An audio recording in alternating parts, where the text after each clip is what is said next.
Hi, welcome to Aishwarya Academy. This is Sanjita. நம்ம இன்னைக்கு banking reasoningல odd one out topicல இருந்து ஒரு क्वेश्चन பார்க்கலாம். ஓகேவா? Find the odd one out. கொடுத்திருக்கிறதுல எது வந்து odd one outனு சொல்லி கேக்குறாங்க. இப்போ என்னது கொடுத்திருக்கிறது ஆப்ஷன்ஸ்ல நம்ம என்னது லெட்டர்ஸ் கொடுத்திருக்காங்க. அதுல நம்ம என்னது ஒரே பேட்டர்ன் ஆர் லாஜிக் வந்து ஃபாலோ பண்ணியிருக்கோம். ஒன்று மட்டும் என்னது அதே சேம் பேட்டர்ன் இல்லாம வேறையா இருக்கும். அப்போ அதை தான் வந்து நம்ம செக் பண்ணி பார்க்க போகிறோம். இப்போ ஃபஸ்ட்டு ஆப்ஷன் எடுத்துக்கோங்க, EHMன்னு இருக்கு. இப்போ ஒவ்வொரு ஆல்ஃபபெட்டிக் லெட்டருக்கும் என்ன இருக்கும், ஒரு பிளேஸ் வேல்யூ இருக்கும். இப்போ E வந்து என்னது 5, H வந்து 8, M வந்து என்னது பிளேஸ் வேல்யூ 13.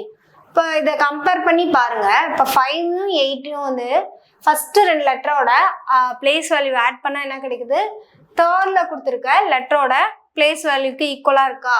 ஓகேவா? அப்போ இதே போல் சேமாக இருக்கான்னு பாருங்க.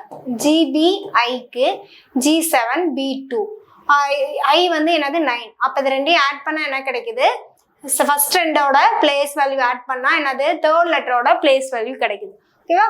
அப்போ MJW அடுத்ததும் செக் பண்ணுங்க. M வந்து 13, J வந்து 20. இது ரெண்டையும் ஆட் பண்ணால் என்னது Wோட பிளேஸ் வேல்யூ 23 கிடைக்குது. அடுத்தது LMZ செக் பண்ணுங்க.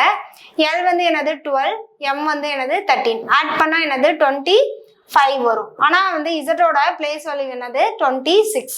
ஓகேவா? அப்ப இதுதான் மாறி இருக்கு. அப்ப கொடுத்துருக்கிறதுல எது வந்து odd one out, option D. ஓகேவா? தேங்க்யூ.